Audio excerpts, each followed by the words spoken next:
Bom, não houve lei mais esperada ou mais festejada do que a Constituição Federal de 1988, pelo menos em tempos recentes, né?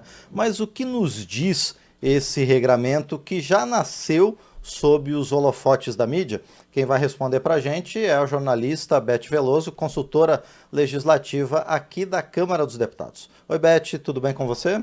Bom dia, Márcio. Bom dia também para quem está acompanhando a gente pela rádio e pela TV Câmara. Pois é, Beth. E o que, qual era o ambiente da Assembleia Nacional Constituinte que resultou na Constituição de 88?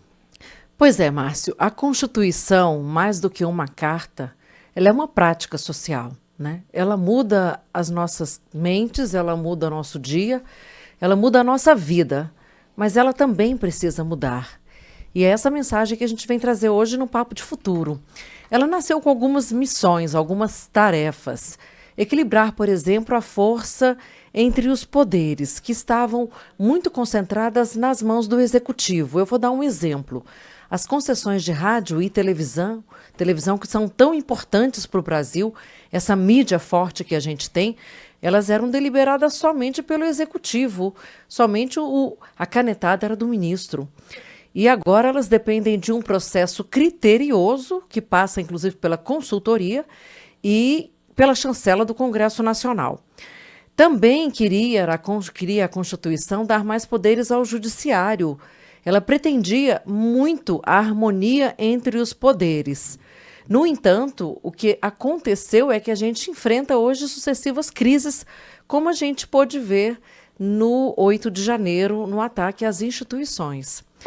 Era também uma Constituição cidadã, trazendo uma amplitude para esse conceito de cidadania que estava restrito ao direito de votar e de ser votado, como me explicou o consultor Teodoro Merker, que é Merker aqui da consultoria também. Por exemplo, os povos indígenas também precisavam ter os seus direitos ampliados. E não é exatamente o que a gente vê nessa crise recente dos povos Yanomami, que a gente acompanhou na mídia amplamente divulgado. Além do feminicídio, que continua sendo um pesadelo no Brasil, depende das estatísticas. Então a gente vê, Márcio, educação, saúde, são direitos absolutamente consagrados na letra da Constituição, mas não estão plenamente assegurados, muito pelo contrário. A gente vai ter hoje, o Cláudio Ferreira falou, um debate sobre conectividade nas escolas. Muitas escolas não têm nem computador para acesso aos estudantes, só está na secretaria. Sem falar, Márcio, em banheiros, tem escolas, a gente até perde a voz diante dessas situações assim que são um pouco inexplicáveis.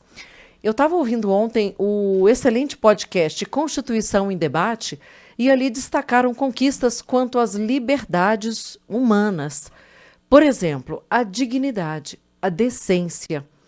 E, no entanto, a gente sabe que o racismo nunca foi tão denunciado no Brasil. Inclusive, se tornou um crime escrito na Lei Maior. E, assim como, fazendo um paralelo, a imprensa livre, né, Márcio? Pois é, exatamente, Beth. A mídia é um dos pilares da democracia em todos os países democráticos do mundo. E recentemente toda essa situação foi colocada à prova, né, aqui no Brasil. E por outro lado, por exemplo, a criminalidade ela está assolando não só as grandes cidades hoje, mas os pequenos municípios do interior por conta da expansão do tráfico de drogas, tá? E também há ações criminosas, até mesmo das forças que deveriam, né, proteger o cidadão. Por outro lado, a Constituição proíbe a tortura, né? A Constituição ela abarcou um monte de temas, de questões amplas e, a princípio, também contraditórias, Beth? Pois a gente sabe que numa sociedade tão complexa, né, e num país continental como o Brasil, com uma cultura tão histórica que vem de tantas desigualdades, que acho que é o grande problema da sociedade brasileira, não vai ser uma lei, a sexta Constituição brasileira que vai conseguir, a sétima, que vai conseguir resolver todos esses problemas, né? Então, a gente analisa, por exemplo, na questão da imprensa, da comunicação, para tentar fechar um pouquinho o funil e não tentar abraçar um mundo de uma vez só, né? A Constituição proíbe, por exemplo, o monopólio dos meios de comunicação. A mídia, sim, é importante porque passa pela formação da opinião pública, passa pela educação, passa por um processo de culturação do povo brasileiro, para a gente saber votar melhor, escolher melhor, ter mais consciência e clareza nas decisões e escolhas. No entanto, se a gente pega o estudo do FNDC, uma entidade que luta pela comunicação democrática, e o nome do estudo é Os Donos da Mídia, nós temos hoje 6 grupos no Brasil que controlam 92% da audiência televisiva. Inclusive, eles têm alcance nacional.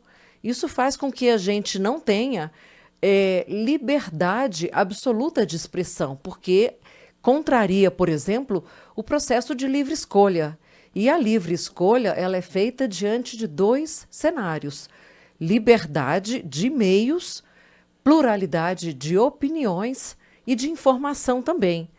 Então, eu estava ouvindo nesse podcast que, por exemplo, nos Estados Unidos, que é uma sociedade muito mais diversificada, com muito mais contrastes do que a nossa em alguns sentidos, eles não reconhecem tanto a Constituição e não acreditam tanto na Constituição. Por quê?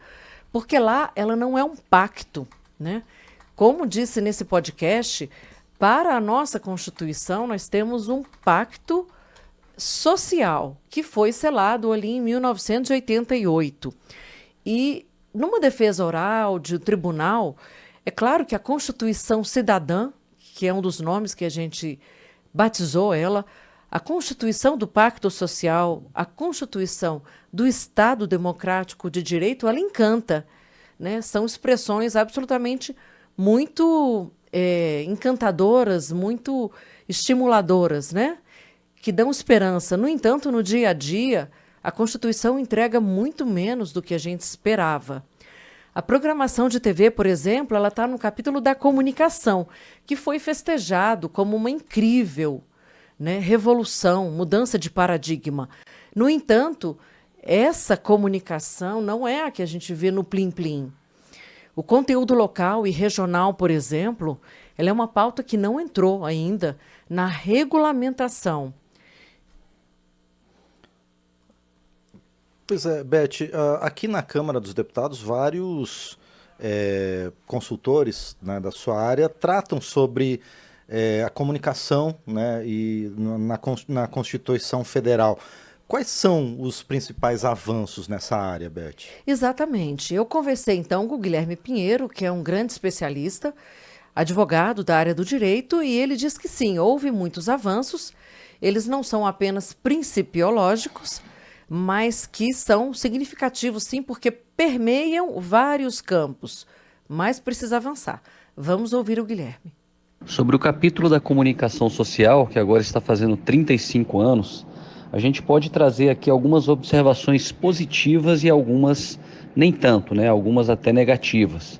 Eu acho que a principal, a positiva, foi ter firmado os direitos fundamentais já previstos ali no artigo 5º da Constituição, como a manifestação do pensamento, a criação, a expressão e a informação, né, que estariam protegidas sob qualquer forma, né, e que nenhuma lei poderia conter dispositivo que embaraçasse essa plena liberdade de informação jornalística também e de qualquer veículo de comunicação social, vedando também toda censura de natureza política, ideológica e artística. Então, esse artigo 220 da Constituição, ali no capítulo da comunicação social, é extremamente importante por conta disso.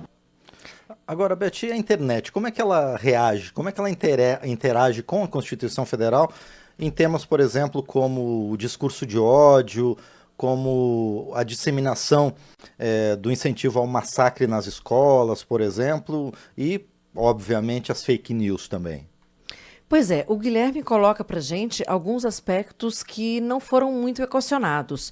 Essa discussão, por exemplo, depois da Constituição, veio se a internet deveria ser enquadrada também como meio de comunicação eletrônica. Está sujeito a algumas regras que hoje não estão claras e não estão colocadas para o meio digital. Nesse sentido, eu convido a gente também a ouvir novamente o Guilherme. alguns defendiam, né, que esta limitação também estaria sobre a internet, que a internet seria uma espécie de comunicação social, né? A maioria da doutrina, obviamente, não aceitou esta visão, né, e entendeu a internet aí no máximo como um meio de comunicação social eletrônica, mas nem isso, porque senão teria que garantir prioridade de profissionais brasileiros, seguir os princípios do artigo 221, o que não seria o caso, né? Então você tem aí muita coisa que ficou em aberto, quer dizer, essa questão do monopólio, do oligopólio deveria ser melhor regulada, né? E outras que, bem ou mal, o capítulo da comunicação social contribuiu, ao menos para reforçar os direitos fundamentais do artigo 5º da Constituição. Pois é, Beth, um desses direitos fundamentais é justamente o direito à livre expressão. De 88 para cá teve muita mudança, né? Porque não tinha internet comercial, né, em 1988. A Constituição, ela dá conta dessas mudanças, desses avanços? Então, Márcio, a gente não pode ser ingênuo de achar que o fato de ter a liberdade de expressão, e isso tem sido usado muito com esse contexto, que é uma permissão, uma liberação incondicional para a gente simplesmente falar o que quer. Ou seja, a internet ser assaltada por notícias falsas, por desinformação, e que por isso a gente precisa fortalecer agora, aí eu fechando já esse programa e com esse apelo, se a Constituição não for regulamentada e alguns seus dispositivos que não são autoaplicáveis não forem estabelecidos em lei, não tiver esse fortalecimento, esse pilar, a gente não vai conseguir realmente a praticidade, a Constituição como uma prática social, como eu falei no início. Por exemplo, o PL 2630 ou qualquer outra matéria nesse sentido, que trata de transparência nas mídias digitais. E esse PL ele foi rotulado numa campanha que foi feita como um PL da censura, né? Os políticos protestaram, existem diversas matérias no Congresso Nacional dizendo que isso era um ataque à própria democracia, porque atacava o parlamento brasileiro. E não acontece nada. Nas últimas eleições presidenciais, por exemplo, o blog Núcleo reportou a circulação de cerca de 8.000 mensagens, né? E 2 vezes a mais na véspera da eleição, só no primeiro turno, convocando, no final, usuários para uma guerra. Então, o pior é que esses vídeos que denunciam uma fraude, eles acabam sendo monetizados pelas plataformas. Será que a gente quer isso? Portanto, encerrando hoje, né, a nossa avaliação dessa preciosa Constituição em termos principiológicos, porque nós queremos que uma Constituição que não seja apenas um cobertor curto, que não seja apenas progressista, mas que se traduza, assim, comida na mesa, cultura na televisão, informação, educação e médico de família, para todas as famílias. Então, a gente quer uma Constituição que combata a desinformação e que não corroa a democracia, porque a mídia democrática, ela não pode tolerar o discurso de ódio, e isso vale também para a internet. Afinal de contas, Márcio, então, o nosso pacto não é com a Constituição. O nosso pacto é com a democracia. E é para isso, é nesse sentido, que a gente precisa avançar. Democracia. O resto, a gente corre atrás. Bom, e esse aniversário da Constituição de 1988 nos traz realmente essas reflexões e a necessidade de sempre avançar, de sempre buscar, né, a democracia. Como você falou, a gente não defende a Constituição, a gente defende a democracia. A Constituição é mais um instrumento de defesa da democracia, não é, Beth? Exatamente, Márcio. Censurar o crime não é um atentado à liberdade de expressão. Com certeza. Bom, você pode contribuir para o Papo de Futuro mandando uma mensagem, sugerindo um tema, fazendo uma crítica ou dando uma sugestão para o WhatsApp da Rádio Câmara, que é 61999789080, ou então para o e-mail papodefuturo@câmara.leg.br. Por enquanto eu agradeço a Beth Veloso e a gente se encontra na próxima semana, Beth. Obrigado. Na próxima semana e uns bons festejos aí dessa Constituição que precisa ser muito discutida e comemorada também.